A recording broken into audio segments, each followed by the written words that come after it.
Welcome to Wealthy After 40. Ready to ditch debt, retire sooner, and live life on your own terms? Only 54% of Gen Xers feel prepared for retirement, and 22% believe they will live a comfortable lifestyle. So if you're feeling like your finances are a hot mess express, you are not alone. I'm Daylene Higgins, founder of Elevate Finances and money coach for Gen Xers. I reached my dream of retiring at 50 while helping our daughter through college, and now I want to help you do the same. It's time to stop avoiding your finances like the plague and start having confident conversations about money. Join me every week to talk about personal budgeting, debt payoff, saving for retirement, money mindset, and leaving a legacy for future generations. Okay, friends, let's talk money.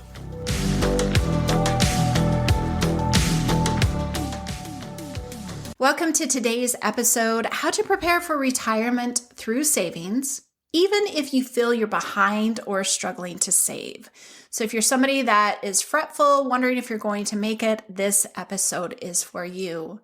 If you are somebody who is struggling to create a savings habit or build that savings muscle, I hope you'll join my 90-day summer savings challenge. We begin June 3rd, where we are going to dive into saving strategies, not just cost cutting, but we're going to focus on creating a habit that is sustainable and you can find momentum with.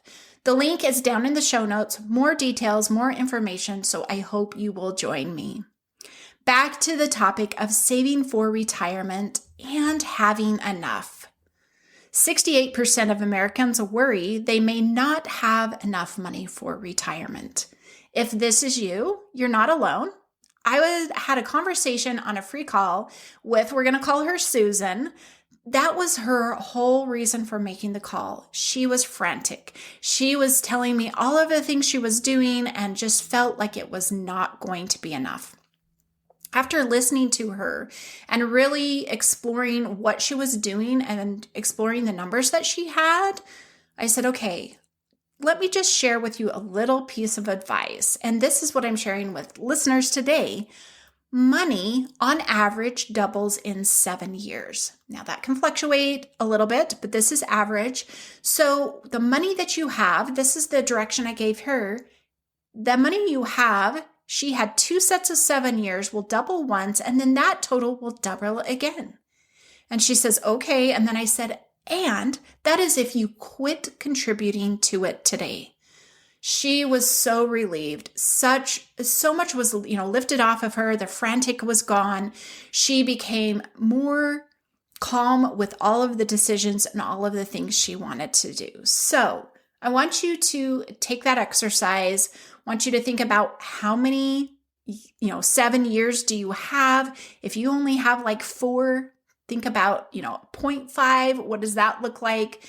It's not going to double. It's going to half double if that's a thing, but really start exploring that. But we're going to talk about more on how to create that level of enough. Working with financial advisors and chatting with them, the advice they give is, you need 70 to 80% of your gross income to retire. That's great. That's really good if you're in your 20s and 30s. I think that's great guidelines for them. But for those of us who are closer to retirement, I want to share a few more ideas and talk through them with you as we discuss that 70 to 80% just a little bit more. So I have 5 areas we're going to discuss, 5 essential areas of focus. Some are bigger than others. So to start, think about planning within your means. You've heard live within your means, budget within your means, spend within your means, but I want you to think about planning within your means. But before we dive down that, I really want you to think about retirement. I want you to plan for a dream lifestyle. This is the opposite of planning within your means. However, I think it is crucial to create a desire for something that you really want to happen. A lot of people just think, I have to retire by the time I'm 65, or I'm done working, so I want to retire now. And they give no thought to what they are going to do. What is life going to look like in this new phase? What are you going to be doing? Who's going to be there with you? Are you traveling? Are you not traveling? Are you golfing? Are you not golfing? Two of those things I said are definitely a box that people will put you in. But I want you to explore what you want. Have a conversation with your spouse or partner if you have one. If not, just, really create this vision of what it is you want.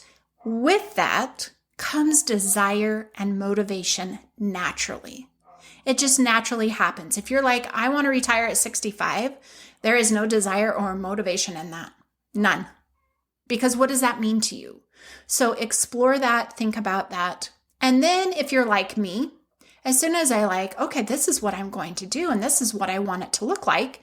And then there's an inner voice that says, there's no way that's going to work.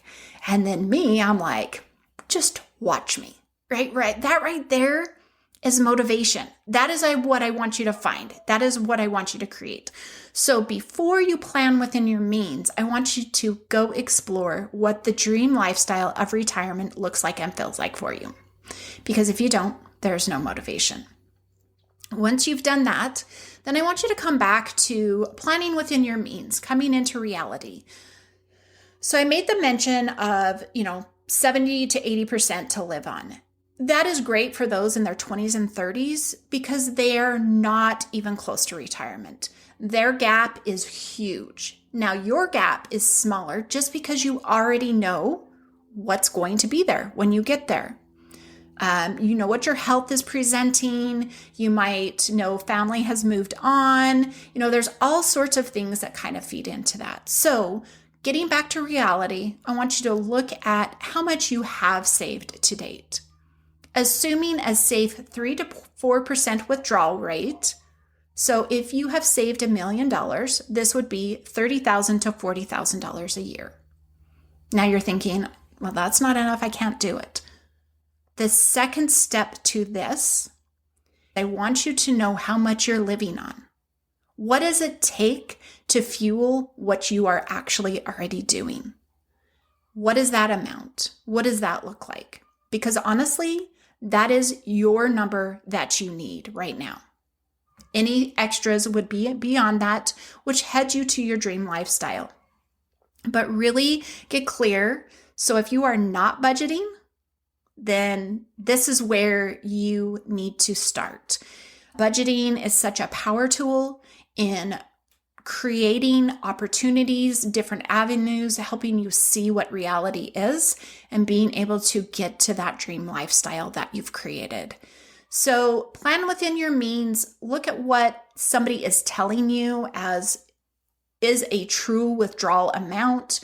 Go to Social Security, see what that potentially would look like in X number of years of you retiring. You don't have to wait. You don't have to do that the day you retire. You don't have to wait for that to happen. You can prolong that to get more, but definitely going there will educate you some more and give you direction there as well.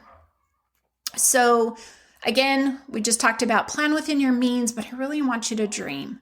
And then hopefully that gap will present itself at that point and you know what you're working towards. So these next areas will help you fill that gap.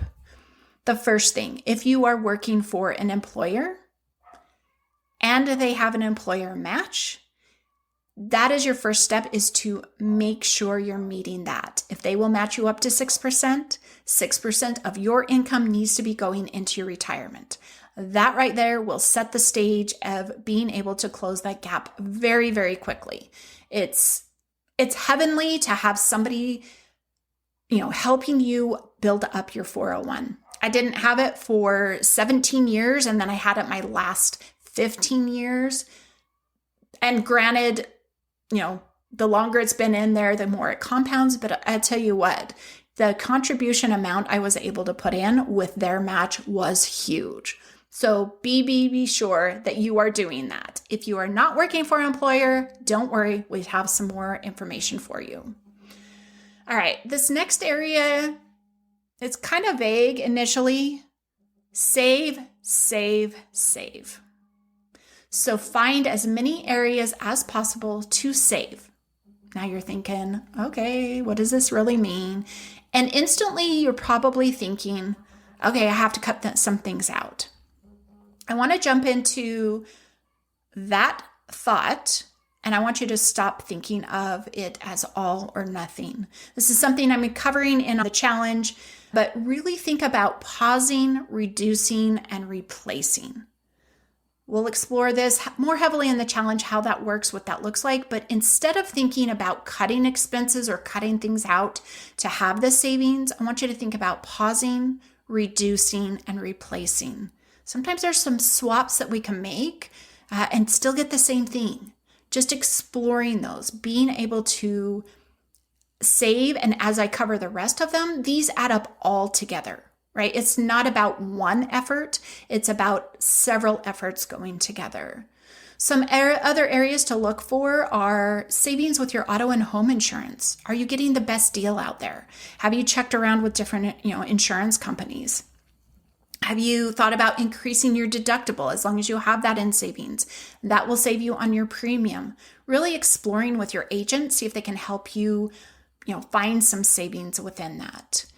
Paying medical bills. That is another huge one. Hospitals, at least around where I am, are very, very good at double billing. So don't just pay medical bills. Make sure they've gone through your insurance. Make sure they reflect accurately what you received in care. And make sure when you pay it, you keep it. And then if another one comes through, that you make sure you're not double paying already an expense. That right there saves you instead of just paying out, being prudent on what you're paying. And then the little bit that you are able to save, I know we're talking about retirement, but keeping a certain amount of liquid savings, and we discussed this a few episodes back. Keep that in a high yield savings, which is going to produce some extra income, which again allows you to free up some funds to throw into retirement. That's how that works. If you are somebody who is got some health challenges, you're paying for medical bills often, make sure you're taking advantage of tax deferred accounts. That right there is going to save you some money. We talked about this last episode with Rizik Hisari on a health savings account. Go listen to that if you need more help on how to create one if you don't already have one with your employer. All right, moving on to the next area. Use some planning tools. Get some support within this area of trying to create a plan, right? And some of us are numbers people and some of us are not. So tools here are going to, be a variety. Some may work for you, some may not, but I highly suggest, number one, to have a budget. Your budget is one of your planning tools. How you do it, there's many different ways. If you have struggled with budgeting before with the traditional creating it every single month, I would love for you to jump on a free call with me because yes, that is flawed. That is why you're frustrated. And I want to open it up to an easier way, more manageable way to budget and start being able to use it as a tool. If you are into calculators and spreadsheets, and maybe you can work around with those, vertex.com is a great place to go and view and see what's going on. If you type in retirement planning tools into Google, there's a whole list. You can go through and see, what they're suggesting, what's available, what makes sense to you, because it's all about if you can make sense of it, not if somebody else says it will work for you. I know on my journey, I used Personal Capital, and it was earlier on in my journey, but they have an option in there to look at what your retirement funds are costing you as far as commissions with your company. And so that was a great tool for me to make adjustment and save on the fees actually coming out of my retirement. So go play around, go explore, go see what you can find. You don't have to do them all today, all at the same time. Just pick one and start going. So that kind of leads into the next one. Educate yourself for your situation. Now, I've already kind of alluded to this earlier on in the episode. Don't let anyone place you in a box. Just because you're retiring, it does not have to look like somebody else's. It does not mean you have to go to the golf course every day. It does not mean that you have to travel every year or every month or, at all. You get to put yourself in your own box. Again, that dreaming, that will help, that will support you. But if you allow somebody or yourself even to place you in a box, this limits your creativity and your curiosity. Being curious helps you explore, helps you get educated for your situation. I had an individual ask me the other day how they could move their retirement from 62 to 60. What was the advice I gave? Get into your numbers. Know what it is costing you, and then see if you have enough saved. Remember again, that rule, 70 to 80% of your gross income to live off is great for those who are so far away. But once you're to this point, you're, 5 years away, you can view what your gap is. You can get clear on what that is. Just really hone in on the basics. And as you retire, expenses do change. They fluctuate down, they fluctuate up, but really I've seen less going out of my household money than when I was working. But I also want to add to the rule that you need 70 or 80% of your gross income. I was living on 57% before I retired. Now coming into it, I'm at 60%. So I'm just saying that it is doable. Don't let some of these boxes, these standards, like I said, they're great advice if you're so far away. But as you're getting there, you know what your health looks like. You know if you still have parents or kids to care for. You know what your debt is left remaining. So once you figure out your gap, start taking the actions to close that. It's so much easier to have a target than to just be striving for a number because somebody said so. So I wanted to share this from Wes Moss. I don't know where he is, but he was a certified financial planner. His strategy is to plan to have $240,000 saved for every $1,000 of disposable income in retirement. So calculating that, how much would you need to have saved? Again, it's only a guideline. Again, it's only direction. It's giving you some thoughts. It's giving you some ideas. It's helping you get closer to what your real number is. And I know as you get here, you're like, okay, but I just don't know. What is, inflation going to do to me? What is, the market going to do? How does all of this pan out for me to be retired? So having fear of the unknown is very common. So I want to cover 3 common fears to kind of help you think through it, start preparing your mind to be in a better position. So yes, inflation is a thing. Yes, inflation is something we need to remember as we're heading into retirement, but it should not be a fear. Inflation is best offset, and this goes for anybody, with liquid savings, with your emergency funds that you are continually adding to and growing. It is with that you can make a shift to when bills go up. Because utilities can go up, during very high inflation. We've just experienced that. And myself, I was able to offset with savings. So if you are not saving, not creating that buffer within what you're living on, then you have no way to take a right or a left or plan differently. So be sure that as you're thinking about inflation, and it will go up and it will continue to go up, that creating that liquid savings, that buffer that you can access right now, is very important to help offset that. All right, the volatile market. Yeah, the market is every day, it's up or it's down. We hear it constantly. That is the way the market is. But in the long term, it is a more even, on a graph, it's more even. If you look at it year by year or 5 years or 10 years, it's a much more leveled out line on a graph. So just remember that looking at it day to day, yes, it does have an impact, but you are not using all of that money today. You have a long term still. Even, retiring at 65, hopefully you're going to live till 80 or 85. Maybe you're somebody that doesn't want to live that long, that's fine. But just thinking about that, you still have 10, 15, 20 years. So that's long term. Let the market take care of you. If you look at history, there's still an average rate of return, and you have to stay for the long term. All right, so the final fear I want to talk about is unrealistic expectations. So this is where our mind gets the best of us, right? We're like, I can't retire because I spend too much, or I can't retire because, I don't have enough money. Honestly, it comes back to clarity. What is very clear to you in your money situation? Do you know how much it takes for you to live basic living expenses? That right there is step one. Again, this is budget, right? Knowing how much is going to bills, how much is going to your regular spending that supports you with groceries, fuel, all of those things.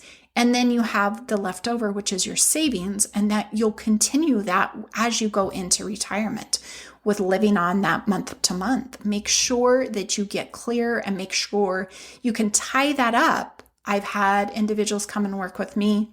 They're like, I don't make enough money. I think I'm going to have to go get another job. I don't know what I'm going to do.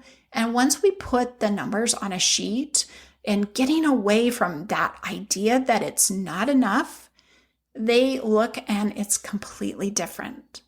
So if you remember Susan in the very beginning of this episode and how frantic she was, but once I provided clarity to her, she would then have that calm. She could continue moving forward, still doing all of the things that she was doing. All right, so I know we've covered a lot. And if you're still thinking, I just don't know if I can do it, I invite you to join me on a free call, just like Susan, and let's figure it out. Let's find some clarity within some of those beliefs and determine the next steps you need to do to begin closing your retirement gap. That's all I have for today, but before I close, please hit subscribe and leave a review so that others can join us on this retirement journey together. Let's find success and be able to enjoy the next phase of life. Thanks for listening. Every week, my goal is to help you get one step closer to financial freedom and making confident decisions so your money starts working for you. Having a community of support is important to your financial success. I would love to have you join me in my free Facebook community, All Things Personal Finance. Inside this group, every live training, action challenge, and posts are filled with tips and strategies to help you progress to financial freedom.